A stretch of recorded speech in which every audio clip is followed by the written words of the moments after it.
and welcome to Frankly Speaking. And tonight my guest is Mr. Prakash Jha. Congratulations, Mr. Prakash Jha, for your upcoming web series called Ashram.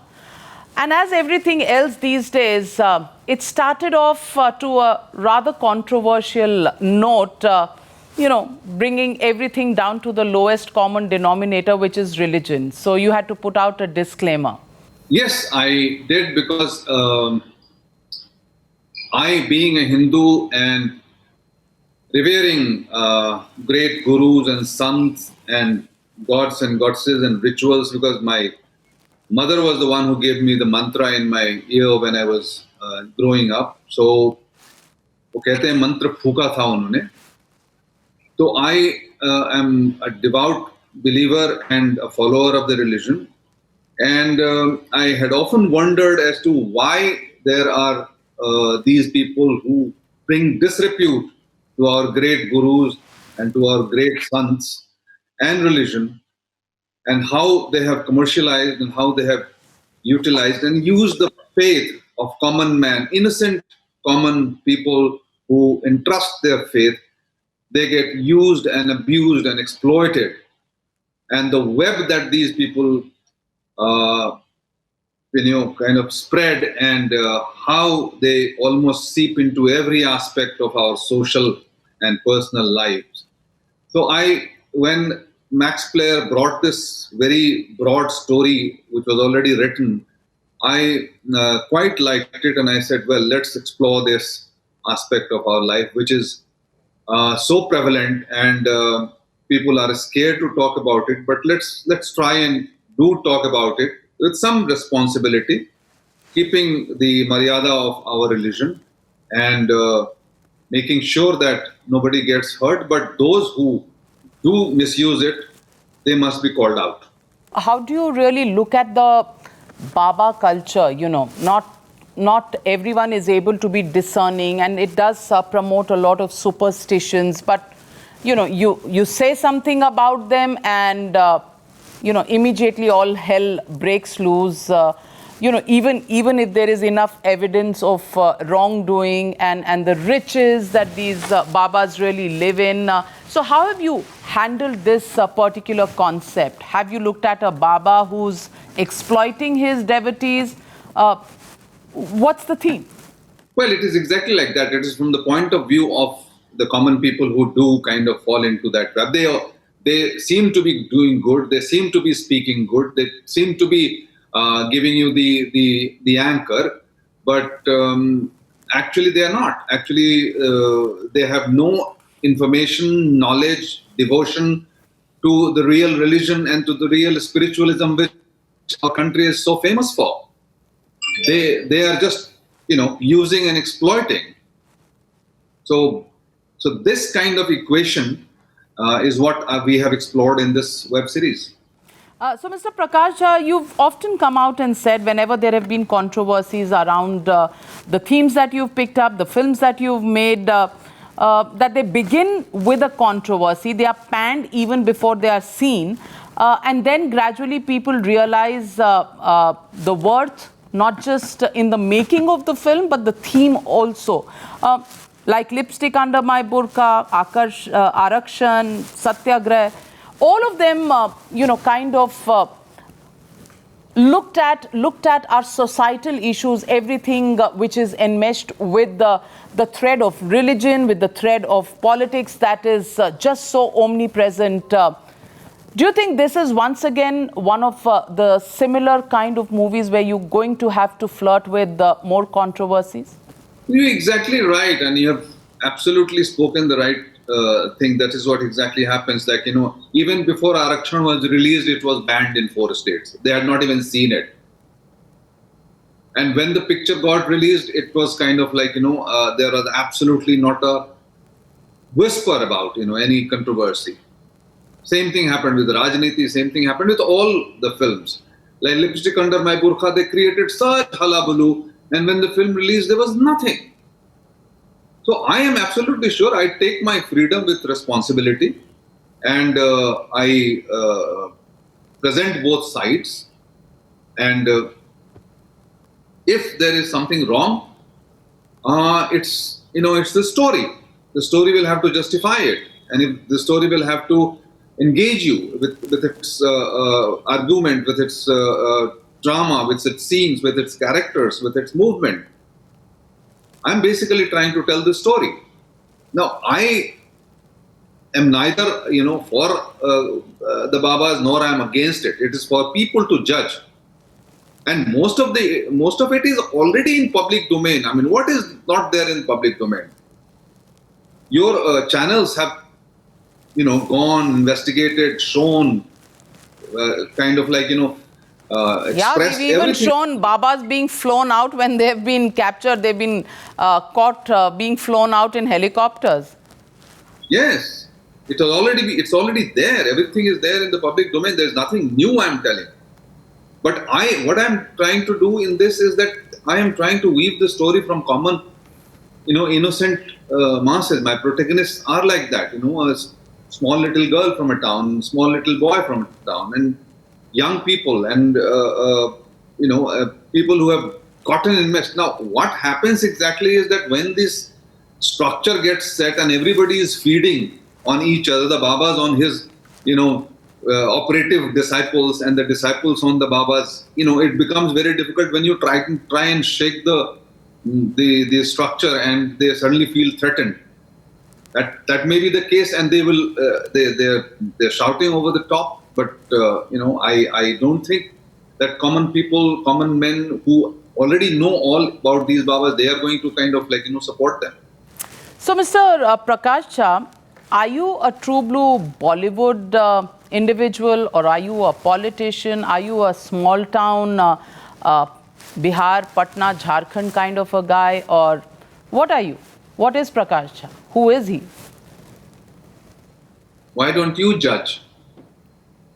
Because if you're making a film on Godmen, somewhere it gives me a feeling that maybe politics as a career option is something you are going to be leaving behind you. Because Babas and politics are very closely enmeshed. I have already dabbled in that. I designated 10 years of my prime life for politics. I contested 2 elections, and I was involved and engaged in doing groundwork with people in my constituency. I did that, and then I gave up in 2014. 2019, I was forced to fight the election, but I had no heart into it. But then that was the end of it. After that, I have not dabbled in it, and I'm not a politician. I wanted to do some work, and I wanted to make use of the position which a member of parliament kind of like, the kind of access which it gives to the people's representative in the parliament. But that's all a matter of the past. I enjoy doing what I do now, telling stories, developing infrastructure, building cinemas, making movies, producing them with younger kind of directors, and now also acting. I really enjoy all this. So let me ask you, Mr. Prakash Jha, right now Bollywood and I think pretty much national news is full of a recent incident in Mumbai, and Sushant Singh Rajput, a boy from Patna, educated, wanted to be an engineer, makes his life, gets success in Bollywood, and then is found dead in his room, and within minutes it's declared as a suicide. And now for the last 74 days we've been debating, at least outside Maharashtra, because the Maharashtra government and the Mumbai police still believe it was a suicide, or want everybody to believe it was a suicide. Nobody outside Maharashtra is willing to believe that. Where do you stand on it? I think there is a lot of confusion. I think there are several doubts which have been raised, and I think there is a huge sentiment attached to it. I personally am extremely pained that a young man, lost his life and he's left us, and I am especially very pained for his father, whom I reached out, right on the day that this incident had happened through a friend, and because I know the pain that he must be going through every single day. I have a father who is 93, and I almost just before I came to you, I spoke to him first because I do speak to him every single day, and I know how important it is. So even if Sushant was not from Bihar, he would from anywhere, we would have all felt for him because he was such a good kind of like human being, good actor. I had not personally ever met him, but I never heard anything ill about him as far as his behavior or professionalism was concerned. And he had done good work. And couple of times I sent messages to him when I liked his work, like in Son Chiraiya, and of course, like films that he did so well. So, to lose so much, just like that was shocking and very disturbing. Of course, I'm not on any of the social medias, and I don't like to kind of constantly keep speaking. But yes, I grieved and I kept to myself. And when eventually the Supreme Court did hand over the matter to CBI, I was relieved that now we have an agency who can, and I hope they really do a good job and eventually bring a closure to this. Not that they can bring Sushant back to us; he is gone, but at least the right and the truth will stand. So it's just like that, and our industry has come into so much of negativity, which is again painful, which is not a happy thing, which is not a good thing. No, but is your industry guilty of nepotism? Is it guilty of an insider-outsider kind of a debate? All of this was being made as the reason why Sushant was depressed. But really, do you think he was depressed from the evidence that's come out since? I have not seen the evidence, but I would address the issue of nepotism. Because please do not forget that it is actually the audience who make the stars. If the audience would start looking at movies of the outsiders who come in new, who work very hard, who are capable. I have worked with such actors, and it's very difficult because the same Sushant did several films where people didn't go and see his films. Now, what do you say to that? So it's the audience who make these stars. So obviously, the industry is in the wrong when they do form kind of like a clique, or they continuously work with actors who are close to them, and they also kind of try and control the media, the reviewers, the critics. All that happens. It's a game which is played. But let me tell you that in the same kind of breath, there are a whole lot of us, including me or Manoj Bajpayee or Nawazuddin Siddiqui or Nasiruddin Shah or even Shah Rukh Khan. There are a whole lot of people, technicians, actors, directors, who come from outside, who are able to make a space. It is difficult, but it is possible. It may take time. It is tough. And we do look at people who are capable and who are not necessarily belonging to film families.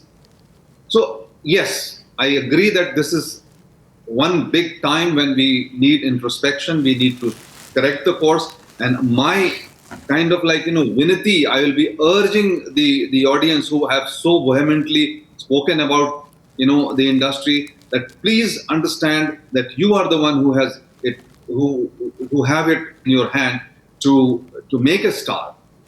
So when there are newcomers who are given an opportunity, go and see their films, encourage them so that they come up in life.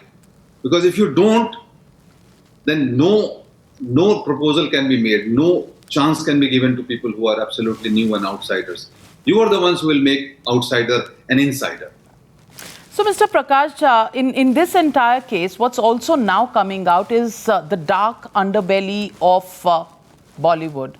The connection of drugs, the connection of these networks, the connection of, whether you call them networks or you call them gangs or you call them cliques, in a way operating in such a manner that, many who may come from small towns may not be able to handle the kind of networks that exist here.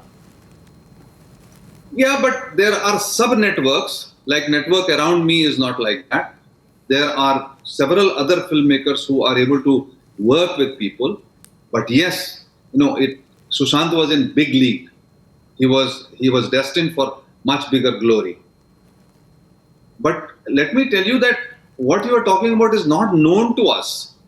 I mean, I go to sleep at 9:30, 10, so I don't go to parties, I don't socialize here. And I don't think I'm alone here. There are a whole lot of us who don't do that. So there must be one section of the industry which is doing it, which controls maybe, a certain number of actors. Is this the difference between the big budget and the reasonable budget films, newcomers versus the projects which are looking at 300-400 crore kind of turnovers? Are there two separate worlds? Absolutely. Not forget about that.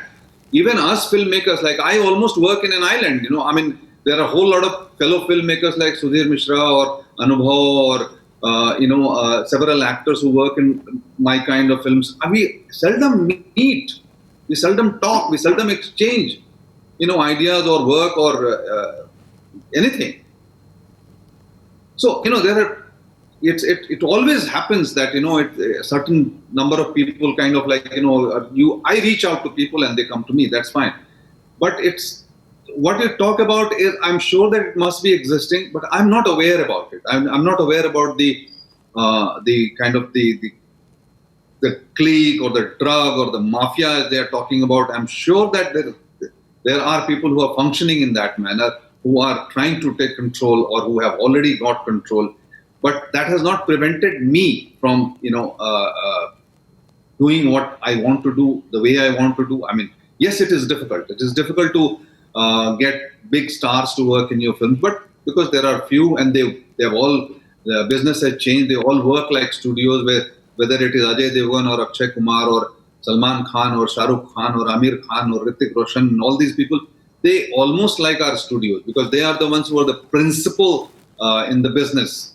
They take the entire profit sometimes, or the cost is it all belongs to them because they think or the way the business happens, and it is the business has been structured like that by the corporates.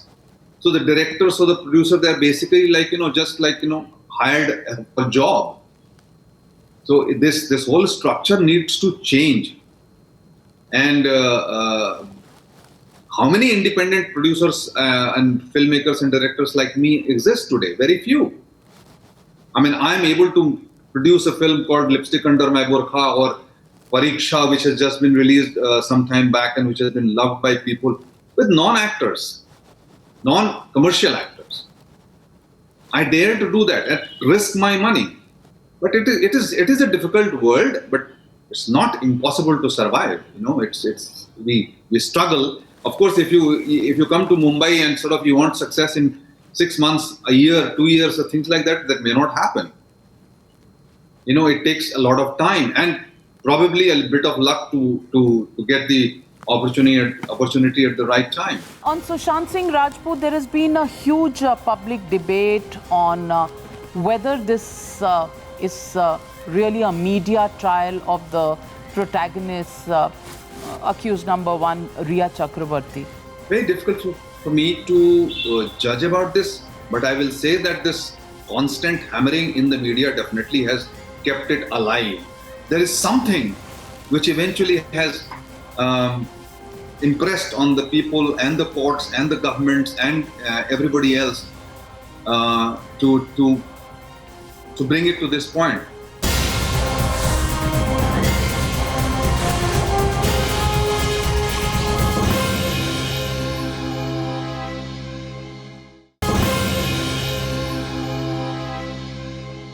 On Sushant Singh Rajput, there has been a huge public debate on whether this is really a media trial of the protagonist, accused number one, Rhea Chakrabarti. I want to ask you, if there wasn't a media trial, or rather media attention on this case, if evidence after evidence had not been got out by the media because the Mumbai police had declared it on day one as a suicide, and wasn't even looking at anything. Do you think this case would have come this far? Very difficult for me to judge about this, but I will say that this constant hammering in the media definitely has kept it alive. But more than the media today, it is the social media. True. Where everybody has got an access. Like, I mean, I try to do something, I put it out up there, and people from, everybody has got an access. They can review, they can give you, harsh words, they can sometimes give you galis, and they can often kind of like, tear you. And people who absolutely have nothing, have to do with it, just like, the social media is huge. But believe me, I think there is some truth in the ambiguity, in the manner, in the fashion that whole Sushant Singh's tragedy has been handled. So, media has helped, but I think because there is some truth which needs to be, unearthed, which needs to be kind of brought in front, brought about. Like, I'm sure that there is something which eventually has impressed on the people and the courts and the governments and everybody else to bring it to this point. But I also get very sad when I see what kind of pressure our reporters or our media are forced to work. It's not just the media which needs to be blamed, it also us. We have lost compassion. There is so much hate. Like, it is so easy to spread hate. It takes a minute to burn a whole building. It takes years to build it. And a building burns, it will burn the neighborhood. But we have come to that. We have lost our compassion. We have lost love for our fellow beings. We have lost love for our earth, our animals, our planet. We just love hating. I don't know what has come about us. Is it our circumstances? Is it because the wheels of justice in this country move so slowly that people are losing hope that this will happen? So the newer generation, which is linked through internet, through social media, wants results rather quickly, and sometimes maybe like instant coffee. Is that the root cause? Because frustration is building up. There are pressures on everybody, much more than it used to be in the past. And while those pressures continue to mount, accountability that we expect doesn't happen. You're so right. And, I'm just looking at this point of time, this NEET and Z examinations. So much is being made out of it. Do you realize what percentage of the kids, like, the 25 lakh people, the kids who are appearing, what percentage of them will be successful or will be picked up or will get placed? I went to this management institute, the biggest management institute, some Christian, in Bangalore? I forget the name. And I was speaking there, and there were 10,000 students. And spending so much money and investing so much time, and maybe just about 1-2% of them. So the success rate today and the race which is there, where we are all, thrown into. And the way we celebrate success, have we ever created cushions for kind of don't celebrate failures, but at least give them cushions to kind of live? So we are, as a society, the pressure of the market, the pressure of, the time, it has changed us. We're thinking differently. We are looking at different. Do you understand the whole education system? In the last 20 years, we have completely given up studying humanity. Now everybody wants to be a manager, or everybody wants to be a doctor, everybody wants to be, some professional. We don't study maths, we don't study Hindi, we don't study language, we don't study history, we don't study psychology, we don't study, the subjects of humanities. our whole education system, we have lost our roots. So now we have a society which is different. It has to be handled differently. You have taught it to be responsible. It asks for responsibility. This is a generation which I tried to show this generation in Satyagraha, but this is a generation which actually, works only on logic. If this happens, that has to happen. If I pay, I must get this. If you are, It's very transactional. It's very transactional. it's very transactional. There is nothing deep. We don't revere and worship our teachers the way I used to do and the way you used to do. And It's very different. Teaching is not considered to be that noble a profession or that high profile a profession anyways. Which is such a terrible thing. I keep talking about it, and I said that, why didn't we have the Indian teaching services in the first place? Because a society which has a good teacher will transform the society. The highest paid and the most revered job in this country should have been that of a teacher. The best minds should have gone to teach. Now what happens that after you lose everything and you are unsuccessful, the last profession is the teaching profession. This is terrible in this society. Today in the schools, like, parents are more worried about whether the air conditioning in my child's class is functioning or not, whether certain gadget is functioning or not. Because they pay and they want services. So we have a different society. It needs to be handled differently. We can't take it back into, a deep-rooted society. I mean, can you imagine, like Oxford and Cambridge? They have not changed their course. They have not changed their syllabus. Why have we? How many of our kids, after doing their 12th, do they want to go and study history, geography, literature, social sciences, philosophy? No. They all want to go to management. They all want to go to engineering. So you'll have a society like that, as simple as that. Well, Mr. Prakash, yes, life. I would love, like, the new education policy gives me a lot of hope. It does kind of like, commit investment. 6% of GDP is a huge kind of thing. But I hope it really gets translated well. It gives me hope because it's emphasizing on training of teachers. It gives me hope because it's emphasizing on creating world-class kind of like, government institutes in every district. So if those things are done, and if really good, the whole society, because only two things we needed when we became independent. Only two things: education and family planning.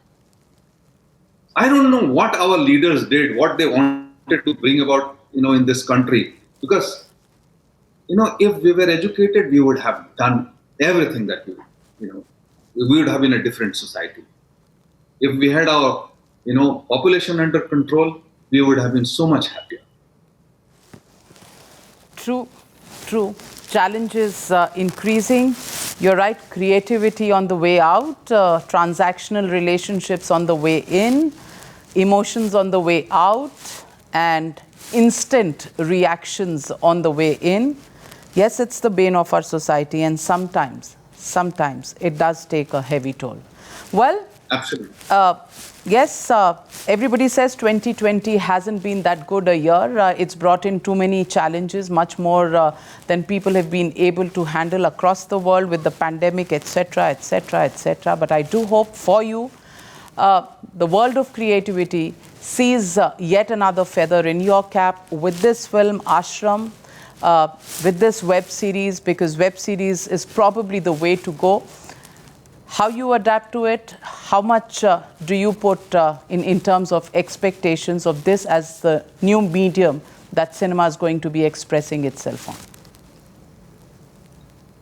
Well, thank you very much for that question, because I also build cinemas and I run cinemas in Patna and Jamshedpur, Muzaffarpur, and several other places. And we are, through the pandemic, we have all shut the cinemas, and this new kind of platform has helped us out. yes, we have to learn, and we would actually be able to evaluate much better when the two are running parallel, the multiplexes and the platforms.